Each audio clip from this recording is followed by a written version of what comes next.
All right, everyone. So we have Robert Scott Bell. If you're not familiar with him, we were on his podcast previously. He's been a health and wellness advocate for many decades. Um, what could I say about him? I've been a fan and follower of him for years. I've learned so much about alternative health, um,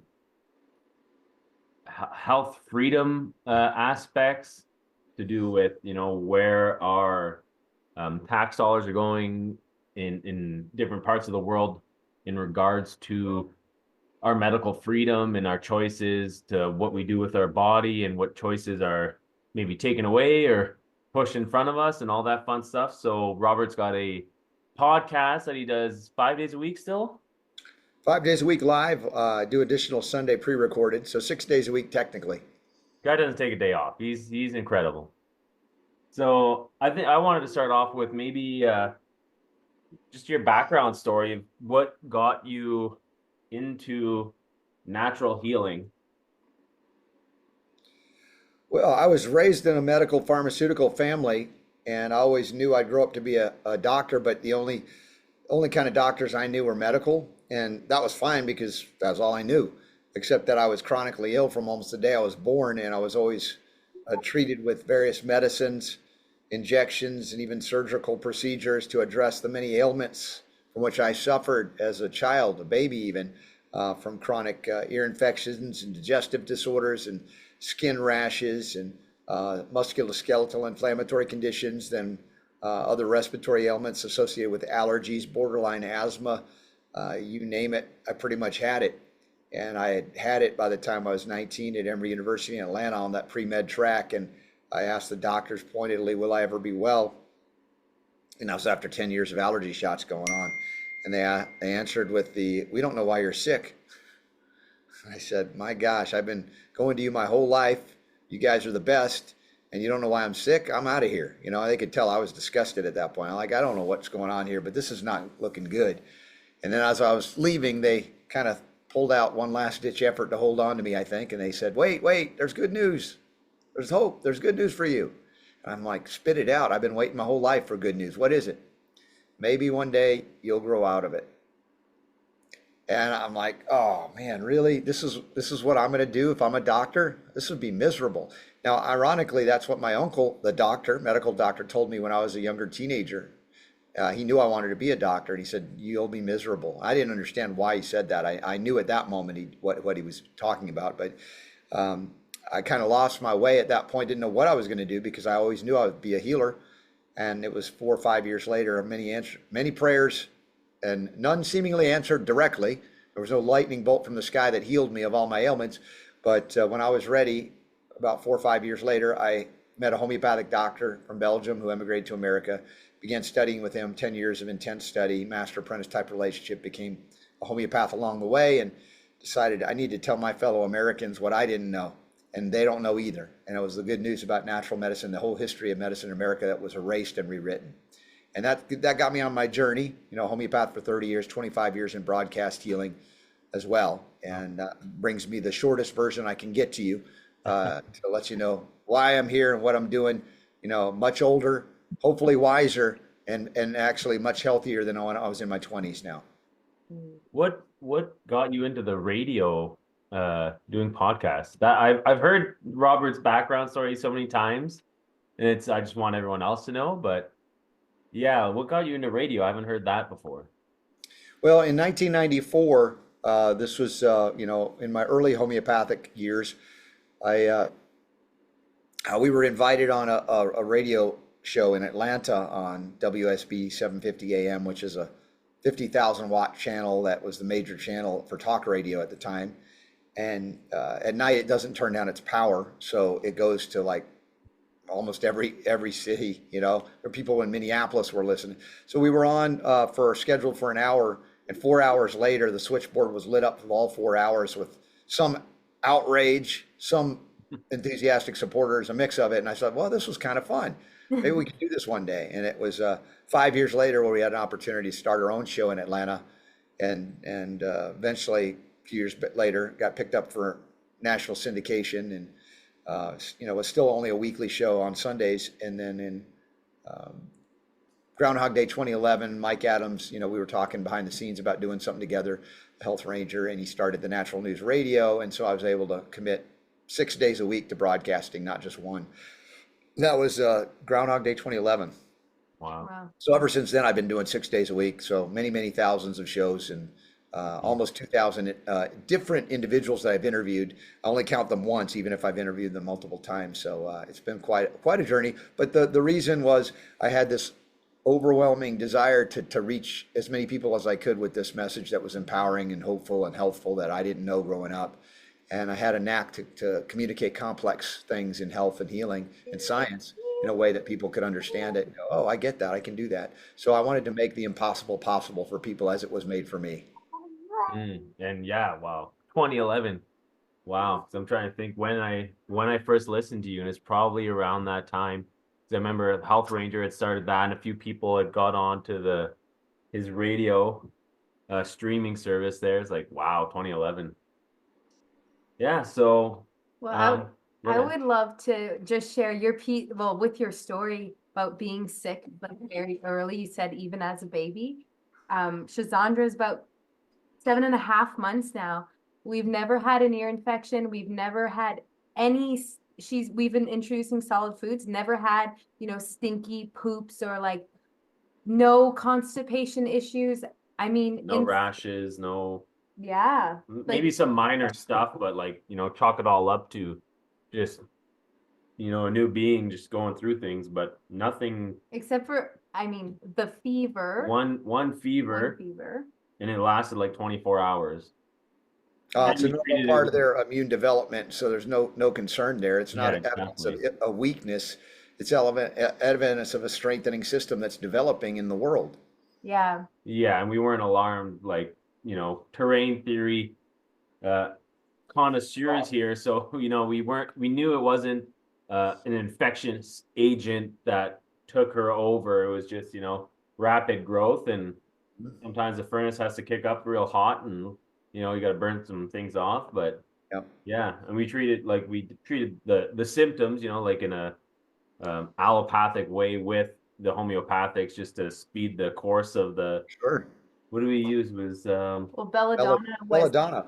Yeah, because I think we reached out to you. Yeah. We're desperate with a crying baby, so. Perfect remedy. And you can use chamomilla. A lot of times it's a teething issue, the breaking new teeth in, and there's a fever that's a normal part of that as they're, again, developing an interaction with the world around them and within them.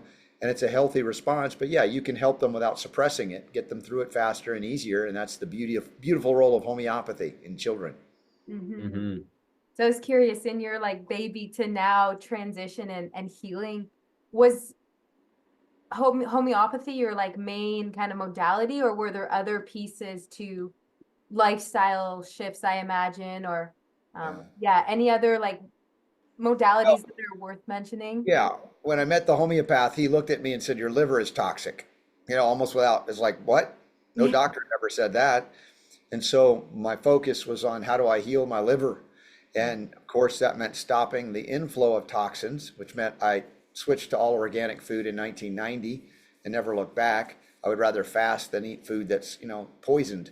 So that was part of the process, but the liver drainage remedies and various homeopathics to address a lot of systems and organs that were suffering for many years.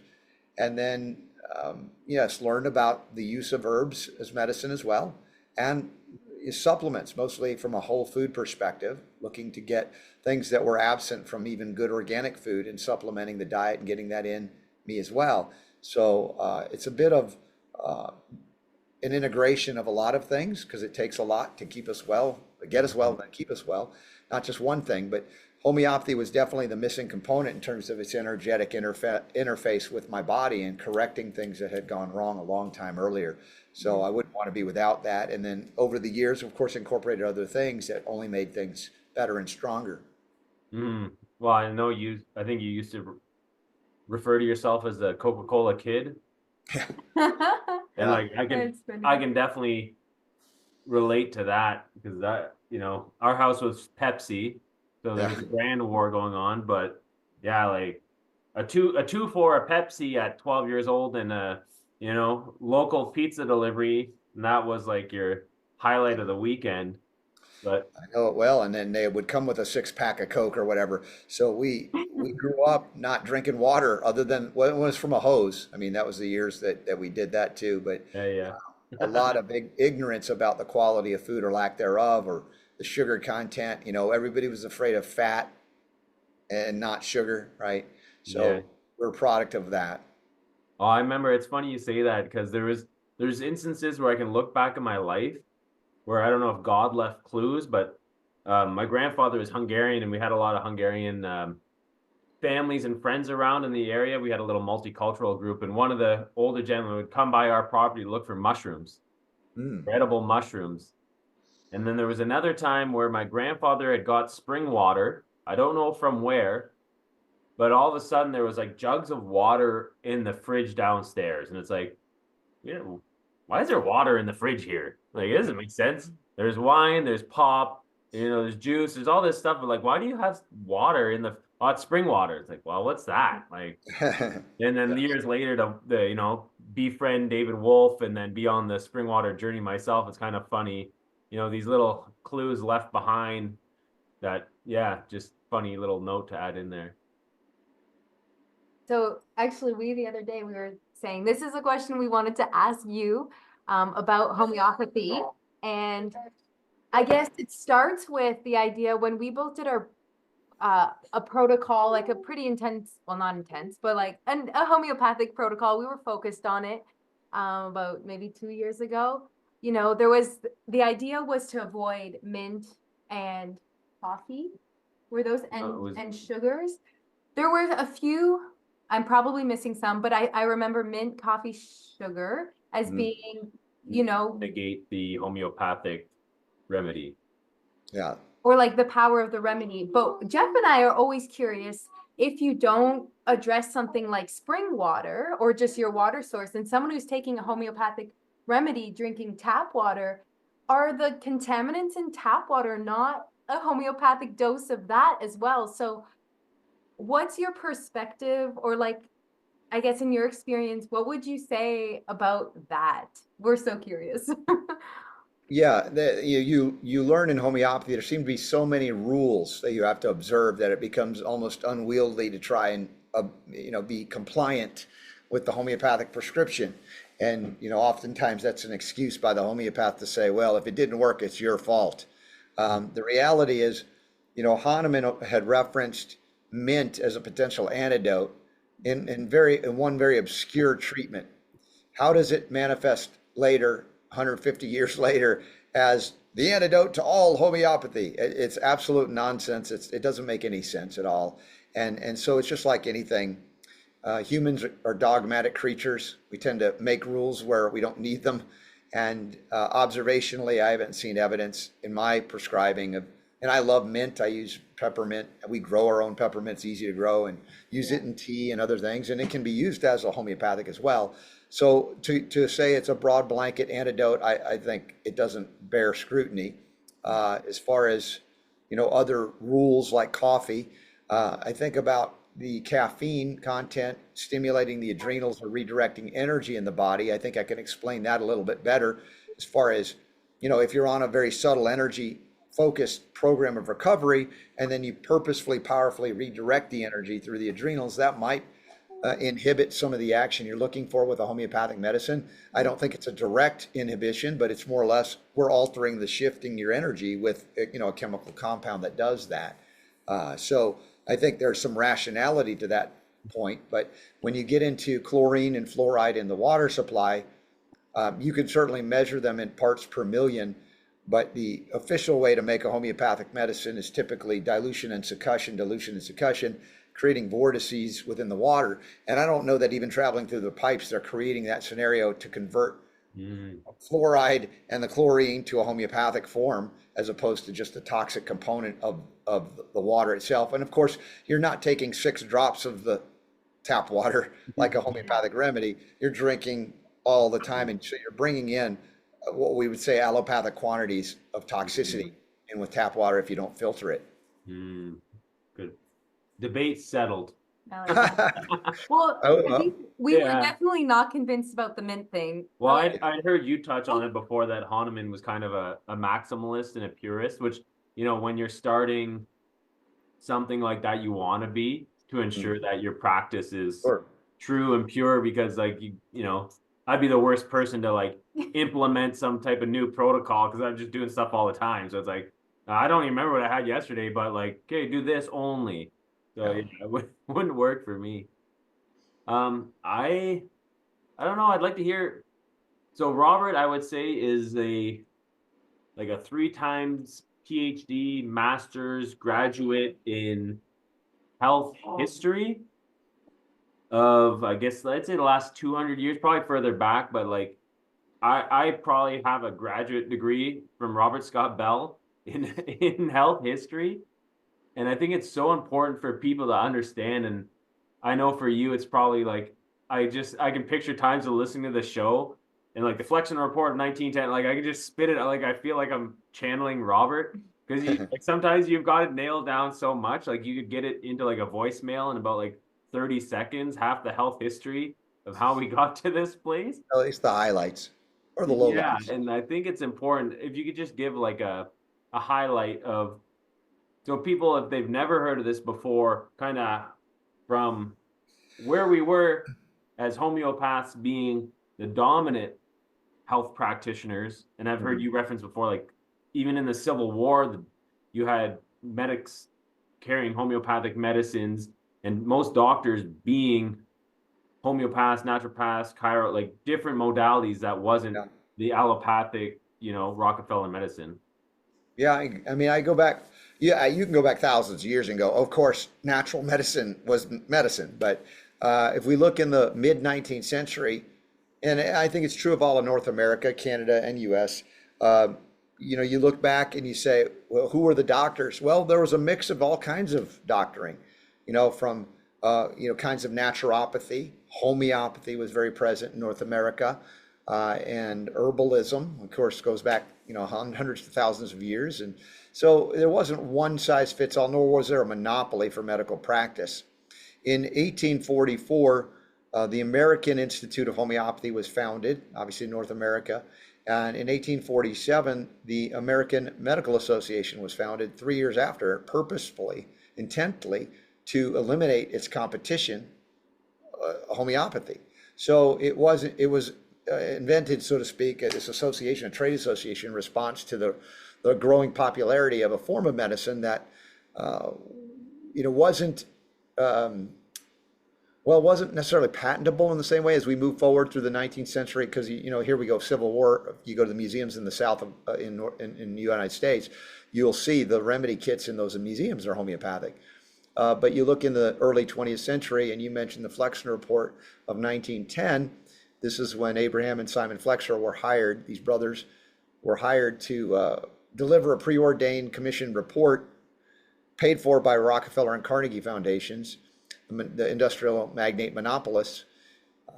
And the idea that they did was basically, we want to assess medical education in America, and we want to find out what we're going to fund and accredit. And of course, Rockefeller, being a monopolist with oil, wanted a monopoly for his medicine because they were beginning with the advent of organic chemistry to turn oil into all kinds of things, including medicines, patent medicines. Yeah. For people So to know, like they can make vitamins and mineral supplements out of petrochemicals. It seems like a yeah, far off thing, but a lot of your supplements, vitamins, yeah, like a lot of chemical it was pharmaceutical made from can be coal made. tar. Yeah, Yeah. it's horrible. Mm. And so they could patent them and get patent protection and be very profitable. But if there was competition to, from homeopathic medicine, which could cost pennies compared to the dollars or larger numbers that they could charge in patent protection, then, they had to eliminate the competition.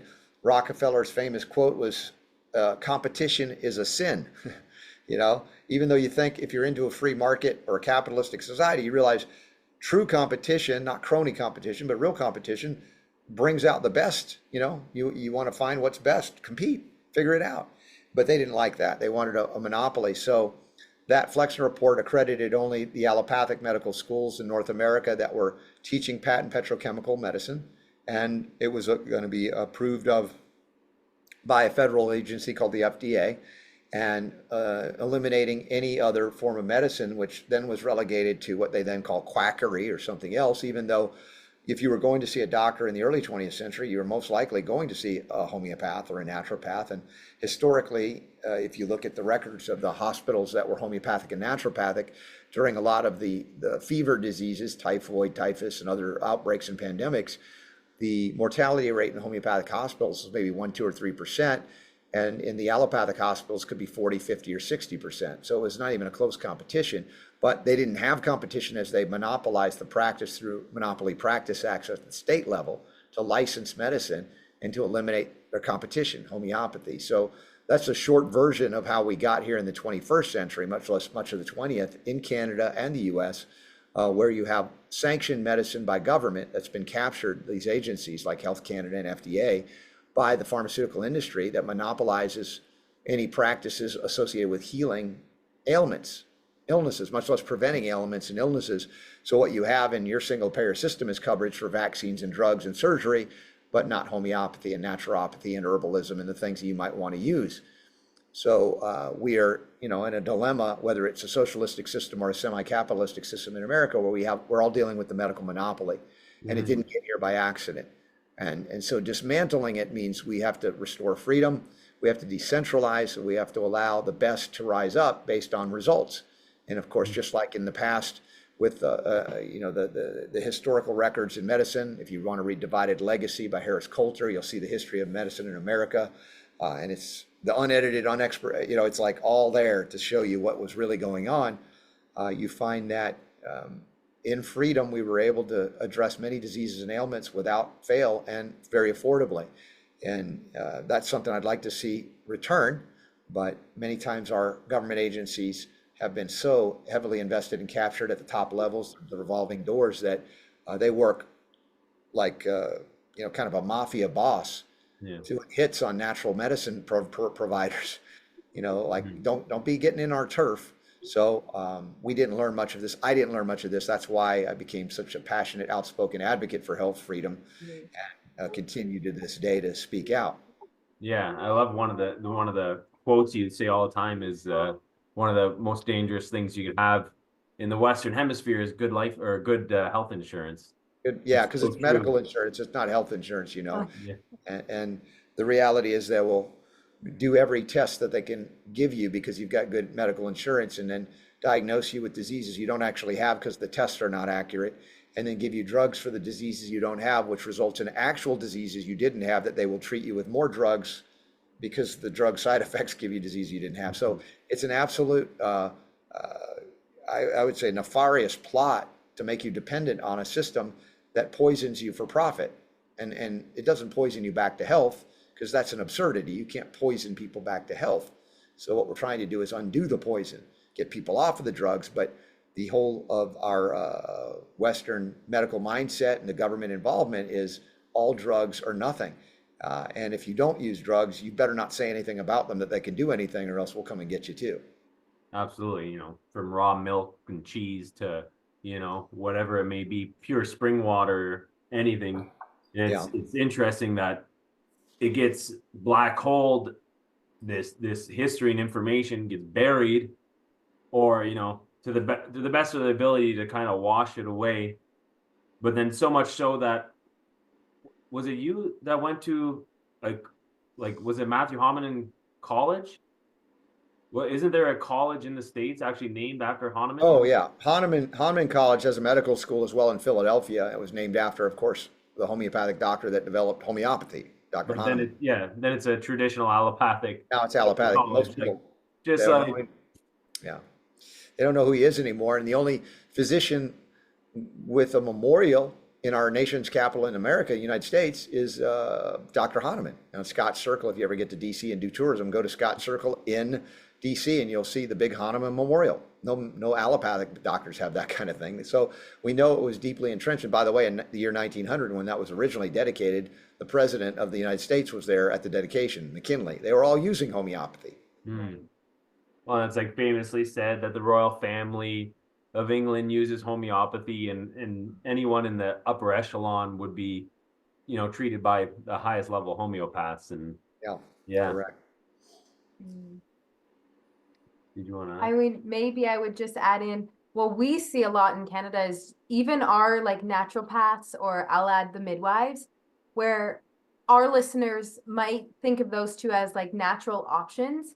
What we observe is they're actually becoming, they have their hands tied behind their backs in so many different protocols. I mean, you have a really good example of it, but do you have anything to say about that, where it's like, someone who's listening, you know, some of our followers might be like, oh, that's the natural option, and it's also just so it's lagging, and it's Well, our naturopathic college in Canada mandated the COVID vaccine for students.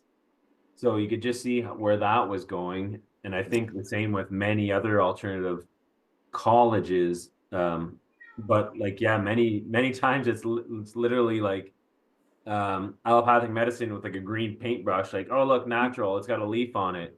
yeah, Right. our logos in green or And whatever. like, I've got naturopathic friends, and they went from, ozone IVs and all these different options when I first met them, and then just, oh, they're gonna let us write scripts, but we have to give up all like this whole chunk of our practice, and like, oh, now we can't do this, we can't do that. It's just, oh,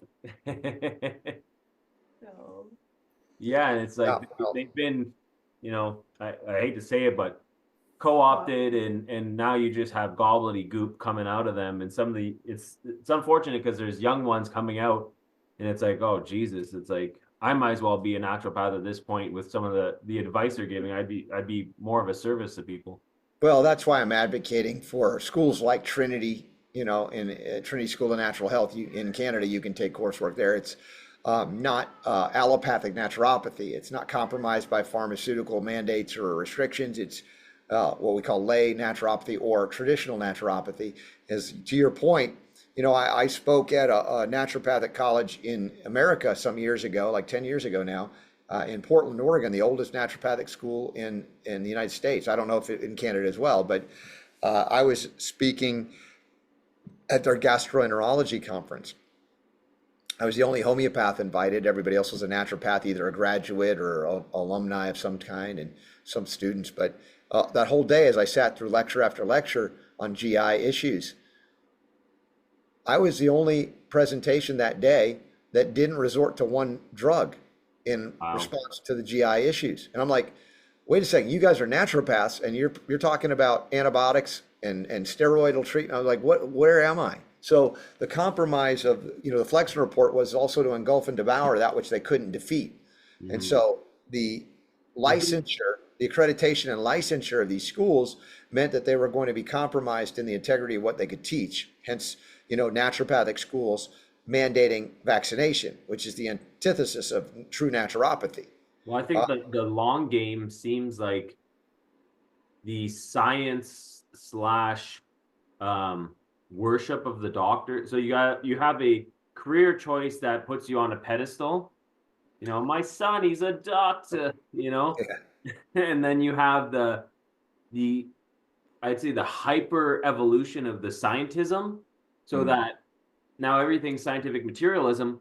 If you want to see, and I found myself guilty of this when I first, started listening to you and David Wolf, and, getting into health stuff. You want to sound really smart, so you want to learn all the things, the pathways and all this stuff. And then eventually you're finding out half of it's all BS. And then you get to the point where, germ theory and all this stuff. So it's that they want to be the doctor on a pedestal, but then they also want to be on the most cutting edge science, because, you get a science is everything. And you want to sound smart, and you're reading the studies, and like had a naturopath say like, oh, like you need to get vitamin D, and you can only get it at noontime. And like, I've got some wacky, health people I listen to, and I just think in my head, I'm like, oh, okay, that's because all the krill and all the whales and the seals and the fish, they all go to the equator at noon, get their sun, and they go back to the North Atlantic. So they just, that's how because you only get vitamin D at noon. Oh my gosh. We're so confused because the scientism has gone and run amok. So now they want to be scientific, and they want to be able to answer to the doctors who are saying they're witch doctors. Like, no, I'm scientific. Like, look, we're doing, then you have functional medicine. and then all these names come in and they muddy it more because now you don't know who's actually doing something good. And a great example is Dariya went to one before I met her, and she told her to seed cycle, do some seed cycling. So cycle through different seeds that you would eat.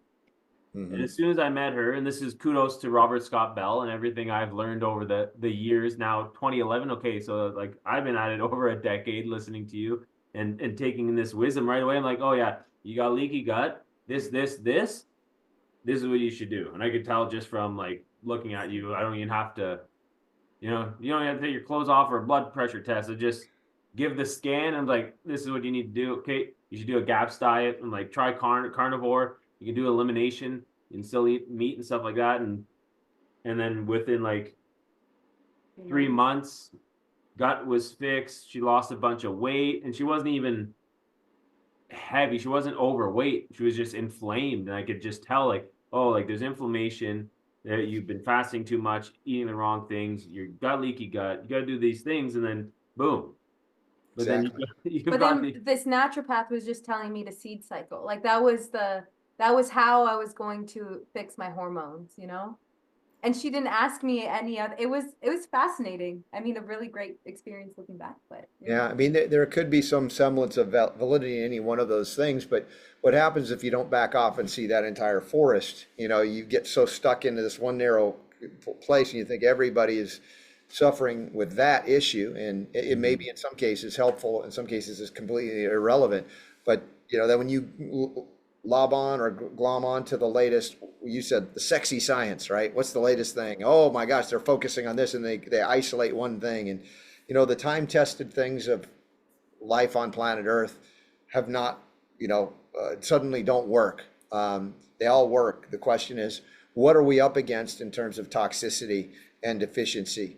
And then what happens when we're in both toxic and deficient? We're in chronic inflammation, right? So it doesn't mean we're deficient in a steroid that stops inflammation or a non-steroidal anti-inflammatory drug.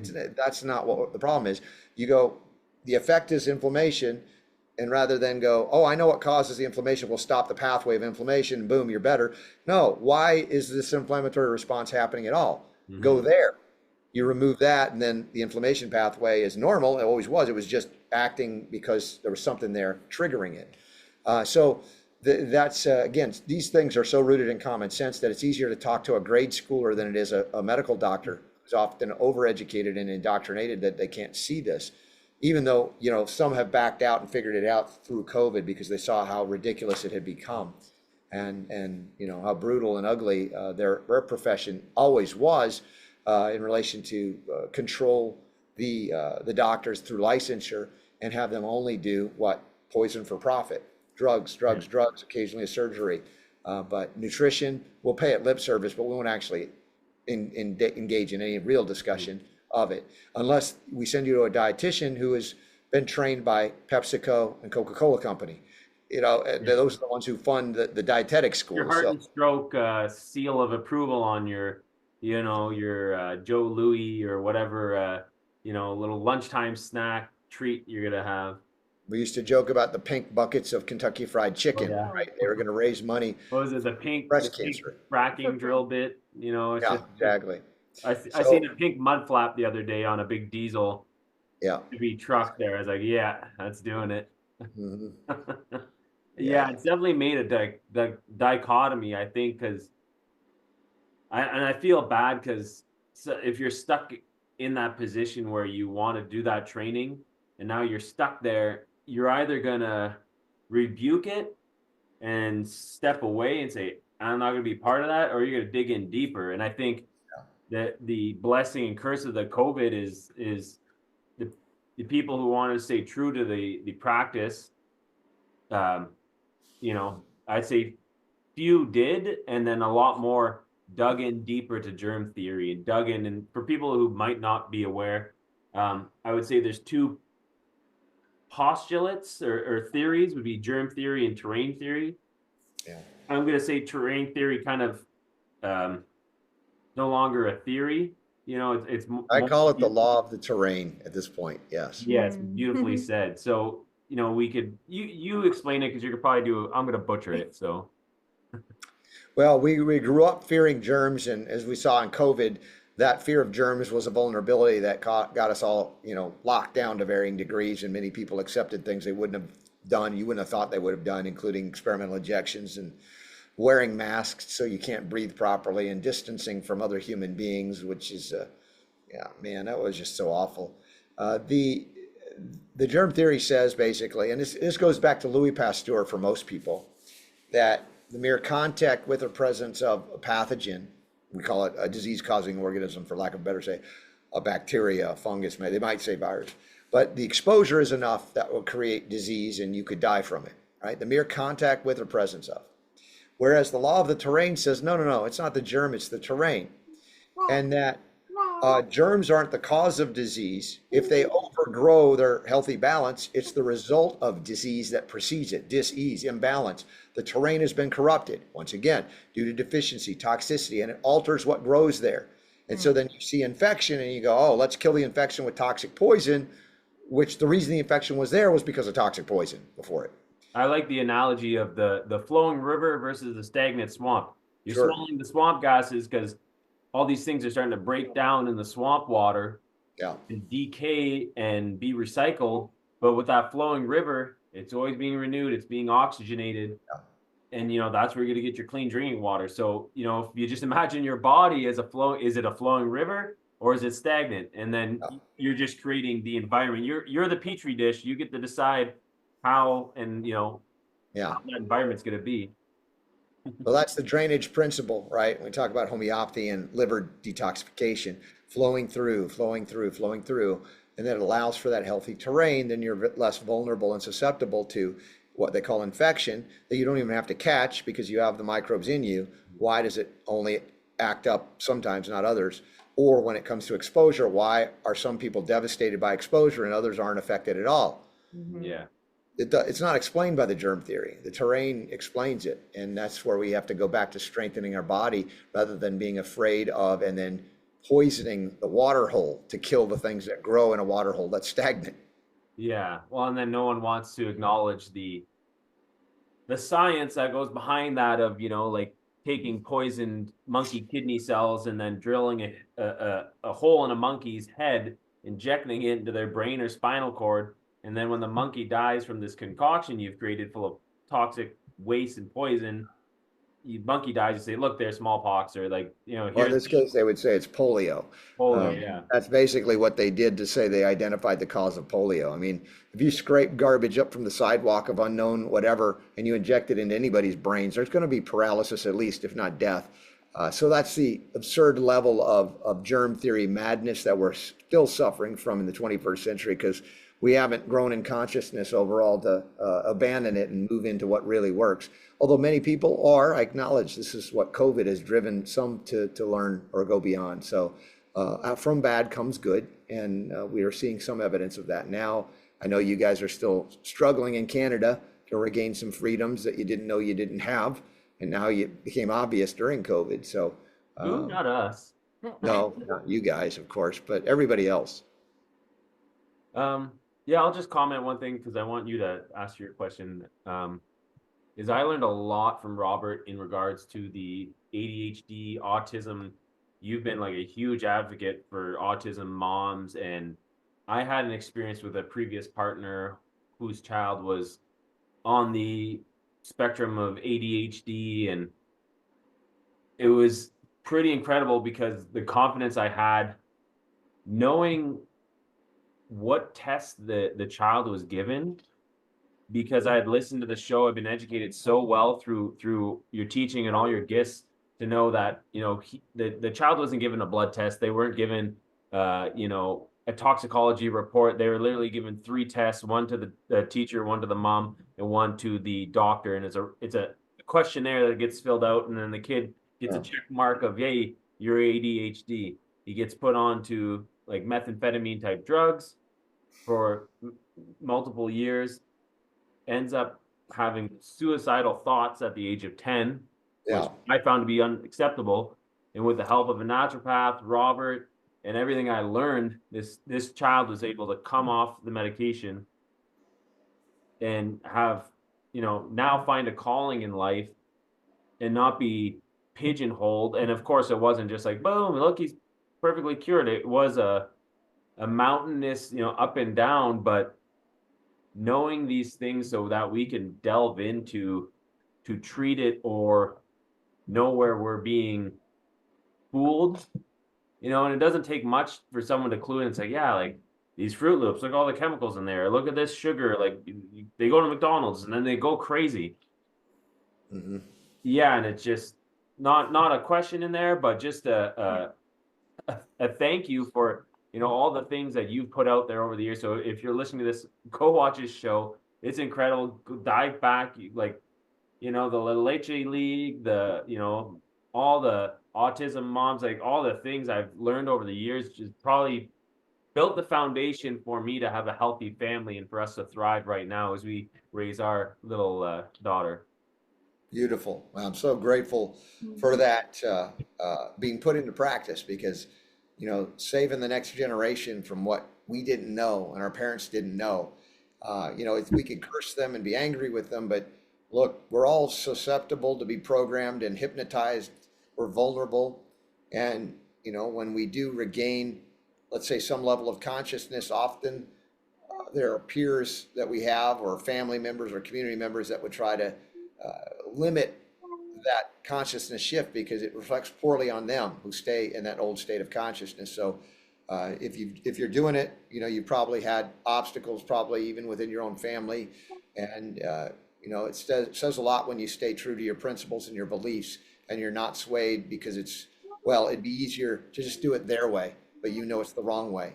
So I encourage that. Step up. You're rewarded richly by spirit, by life force when you do the right thing. Mm-hmm. It's only wrong if you know and then you continue to do it. If you Correct. didn't know, forgive them for they do not know, Jesus said. Yeah, there's ignorance, but it doesn't protect us necessarily from the outcome of our poor actions if we didn't intentionally do it. So we still have to deal with it as I did. My parents didn't know, and I suffered. Now I found a way out, and again through prayerful petitioning, but I had to be open to receive the messages that were going to be different than what I had known up to that point. And sometimes we have to be beaten up a bit in life before we're willing to let go of the old habits and the things we're attached to learn the basics of history and going back to, well, those old ways weren't so wrong, and that which works still works. And yet, our enamoring with technology and advancements, we can get distracted and, wave a flashing light over here and then we run to it, just like our kids, when they don't know better. So we've got to remain humble too, because if we get cocky, we're going to get deceived. Well, and it's funny because a lot of people who come to us for the nonprofit, they're like, oh, great, they do wilderness skills. And, Jeff and I kind of present, it's way more than that. We don't, yes, we love doing our programs and being with people for that short period of time, but truly our teachings are to get people to shift their lifestyle.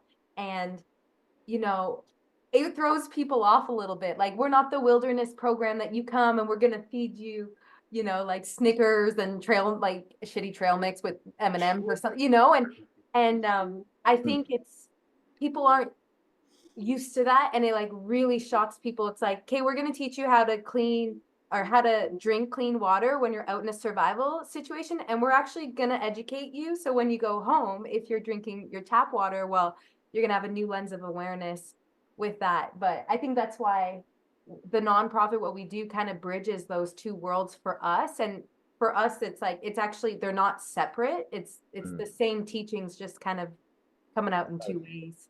Nice. Yeah, maybe. Okay, We're gonna switch. We're gonna switch a little bit because I'd love to hear your perspective on this. So about 8 years in Canada, the medical assisted medical assistance in death became legal. And the year after it was legalized, my dad actually chose this procedure and I witnessed this procedure. So this was about 7 years ago. Of course, I was a totally different person at that moment in time. And, long story short, the idea was that my dad had an illness that was irreversible. So there was no solution and that essentially he was going to die. So the idea with MAID is that two doctors in our community had to I guess look at my dad, look at his chart, his history, and say, yes, there's like, he's at end of life. There's no reversing this condition. And then, there was some other witnesses that had to sign. And I did witness this procedure with my dad. My whole family was there. I guess I don't really want to go into that too much, but just curious, like, I actually don't know if there's anything like that in the US right now, but I'm just curious on what you know about that, what your thoughts and perspectives are. And I think, wow. So was your dad suffering at the time? yeah. Yeah. So it was diagnosed as stage 4 non-Hodgkin's lymphoma, and he was like lost a lot of function, and he was losing his mind at the end. And Right. Well, I don't think in the States it's legal. Maybe Washington and Oregon have worked with some things like that, but basically it's physician-assisted suicide, if we call it by any other name. And it's the first time that doctors come out and honestly say what they do for a living, which is kill people.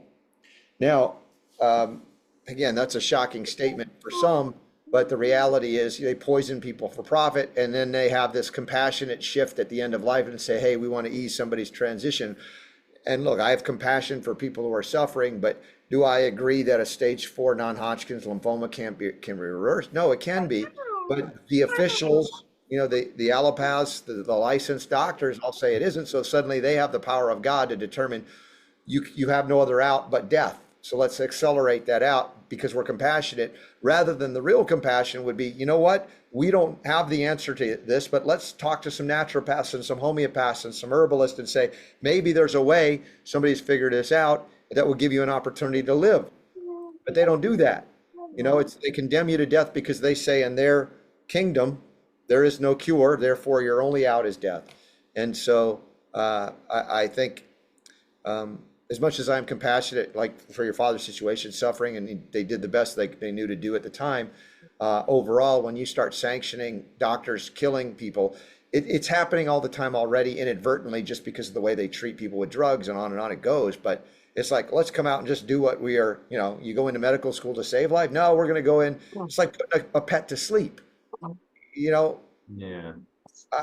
it just doesn't seem right to me. Even as I say, I'm not here to judge anybody that's gone through it and suffering so miserably, because I've had friends take their lives because they couldn't handle what was happening, including painful situations that they didn't see a way out of, and that's what they chose.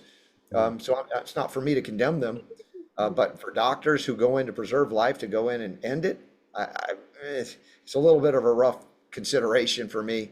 Knowing that there are other options out there that they don't allow you to even consider. It's certainly also a slippery slope, as we're seeing here now, where it's like you're getting these almost tabloid stories of like, mom of 3 suffering with, disability that she got from a medical procedure, or, you had a bad back for years and you're on disability and you can't afford your bills. It's like the people are being offered this option that this should be offered like, if we can kill you. We screwed up, you're disabled for life, we can't fix you, and you're on an inadequate amount of money. Not that the government should be supporting everybody, but it's like, clearly as a society we failed you. How about this option? And definitely that's just in the, if we just look at it on its face, that's not even the, like you said, the fact that you might be able to go to Tijuana and get some radical stem cell or juicing plant treatment, or go to a Gerson clinic. That's not even, fly to Europe and have some crazy thing done. That's just on its face a slippery slope. Sorry, we screwed up. Here's your option, way out. We'll forgive your debts. We'll kill you. This devalues life by far, and it's not. I don't believe in most cases is truly compassionate at all. And of course, there may be circumstances, I'll acknowledge that. Let's say your dad tried everything, and even anything alternative, nothing worked, and that's a choice, I think, between him and God ultimately, to have the medical profession make it an official policy of death. As you said, now they extend it out to other things, and pretty soon it's like, well, I didn't want that kid. I didn't get an abortion. The kid was born, but I decided I don't want it now. Okay, let's abort it now. I mean, how long will it be till that occurs? And there are people that have argued that they should be able to do that. Infanticide.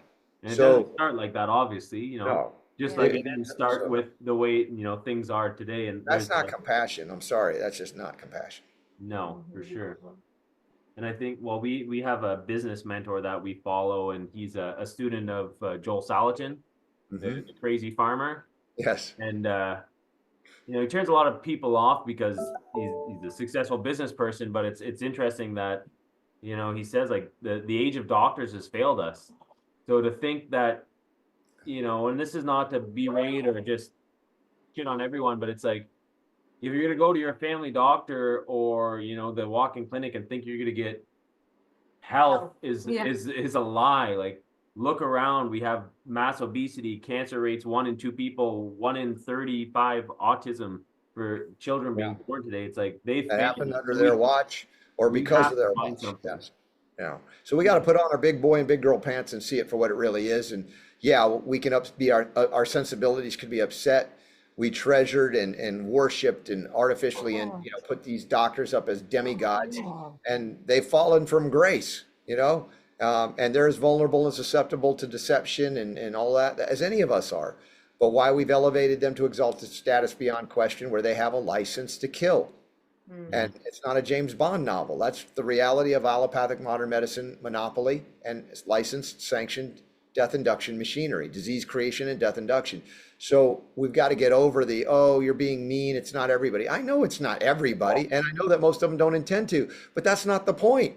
That's the system we have right now. You want to reform that or chunk it and allow freedom and healers to heal? Yeah. And that was my argument, that freedom is the answer. It's not the problem. It's the abandonment of freedom. Even in the United States of America, it's not freedom that's the problem in healthcare. It's the lack of it. We have monopoly medicine here, even though it's not called socialism. It's not really capitalism or free market either. But in freedom, we find a way. And you guys are finding your way in the midst of everything. It's beautiful. It's brilliant. I love that. And I hope that others are inspired to do the same. And in that way, we change it non-violently, not even by a vote, but by living as if we are, children of the Creator, whatever you perceive that to be. Yeah, let's all be our own doctors, I think is the best way to start this movement. I know you have a heart out, Robert, so give us all the great places to find you, and people want to reach out or follow, all the good stuff. Well, the website is robertscottbell.com. It's just my name. And you can go to robertscottbell.com/live to watch the show live or later, or various outlets that carry it that we're not banned on. We are banned in a few places. And if you do any of the social medias, Instagram is AskRSB, my initials, AskRSB, and the RSB show on Facebook, and what's the other one? Twitter is also AskRSB. So if you want to follow and share, that would be great. I appreciate that. And Jeff and Dariya, you guys are awesome. I'm so glad I got you on the show, and hopefully one day I can make it up to one of your primitive skills trainings, because I've got a lot to learn too. We could fly you here on a mosquito. We'll send one of our mosquitoes there. They'll pick you up. Like a Pick drone. one up. The jumbo mosquitoes are in Minnesota, so I'll fly one of them. Oh, for sure. All right, brother. Thank you so much. Thank you guys. Appreciate you.